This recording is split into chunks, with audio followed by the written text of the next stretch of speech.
Mga kapuso, magkasunod na aksidente po ang naganap kahapon. Ang una, karambola sa ibabang bahagi ng Skyway kung saan nasawi ang dating PBA player na si Brian Gahol.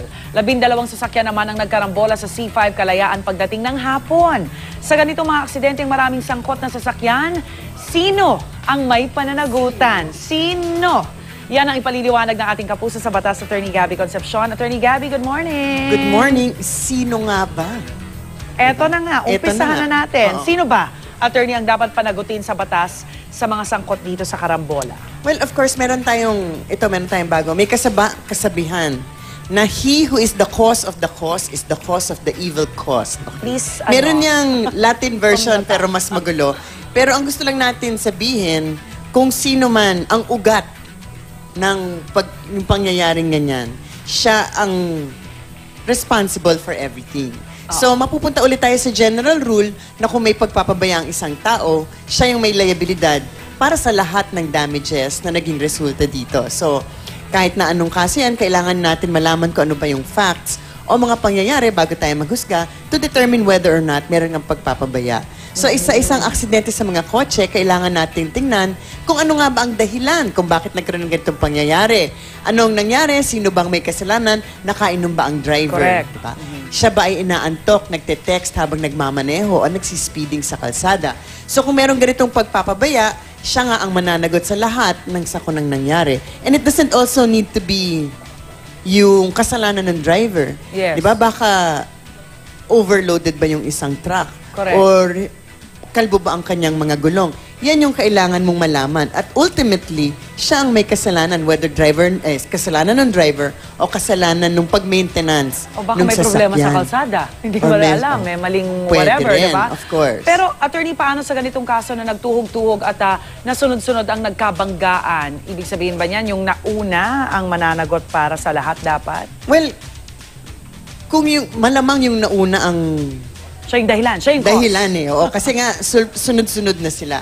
So kung ang nangyari ay sunod-sunod nga at matitrace sa kasalanan ng isang tao lang, siya ang mananagot sa lahat. Kumbaga yung lahat ng yung nangyari, pananagutan niya. Kasi yun talaga ang liability ng isang tao.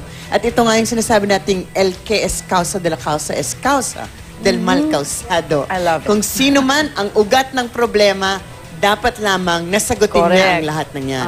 At dapat din po natin tandaan, ang kakaiba sa ating bantas ukol sa mga aksidente sa mga sasakyan ay ito sa ilalim po ng Civil Code.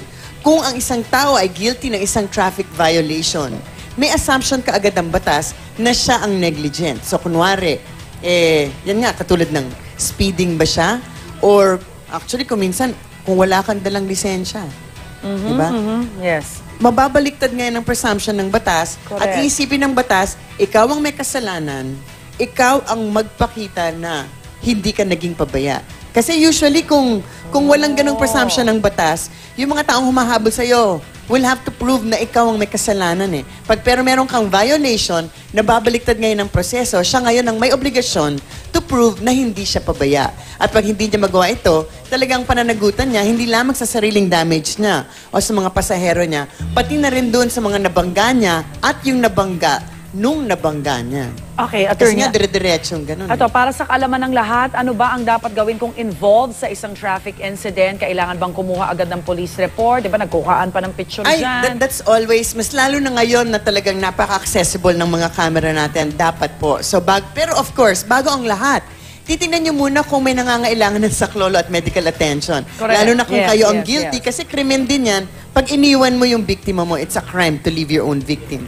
So, pangalawa, kunan ng litrato ang aksidente para magkaroon din ng ebidensya ng yung for your own protection. Kasi kung minsan, baka mamaya ang kasalanan mo, na-scratch mo lang ang fender niya, mamaya kung ano-ano na yung sinacharge sa'yo, di ba? Right, So, right. dapat, para sa sarili niyong protection, kunan ng litrato yung kung ano yung nangyari, kung ano yung extent ng damage. At saka bago mag-usod-usod ng kotse, para kahit na hindi kayo makasecure ng police report, mas madaling i-reconstruct later on. At hindi rin kayo, baka mamaya hindi nyo kasalanan, pero dahil na-manipula ang ebidensya, lumabas na kayo na nga ang merong kasalanan.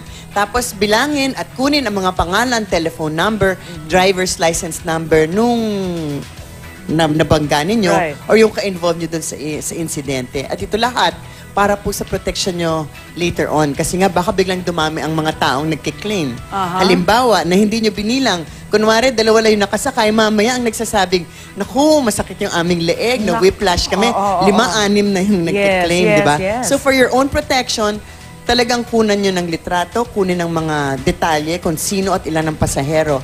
And of course, kumuha din ng police report kasi kung magkiklaim naman kayo sa insurance ninyo, ito usually ay isang requirement for you to be Police able to report. claim yung police report. So dapat, May drawing aside yan from eh. taking a picture, dapat lalagay niyo yung mga position ng mga saksakyan at kung ano ang naging damage. Of course, huwag makipag-away sa kabilang driver. Di ba? Tumawag na lang kayo. Kung walang polis na malapit, tumawag sa MMDA hotline na 136. Dahil nga, pwede silang magpadala ng traffic enforcer para kumuha ng detalye at gumawa ng police report.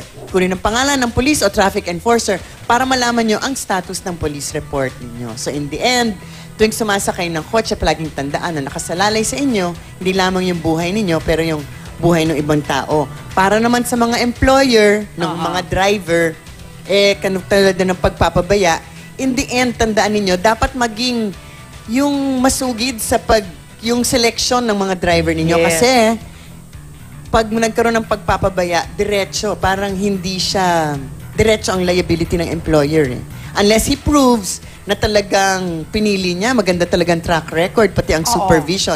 Otherwise, diretso ang liability sa kanya. Pananagutan niya ang pananagutan ng kanyang empleyadong driver. At usually naman, sinasalo talaga, di ba, ng mga, Well, dapat ng lang. mga employer, kung ano man yung gastos din sa Dapat lang. sasakyan. Oo. Alright, maraming salamat, Attorney Gabby Concepcion. Maraming Thank you salamat very din. much. Ingat-ingat mga kapuso nating Keep motorista. safe.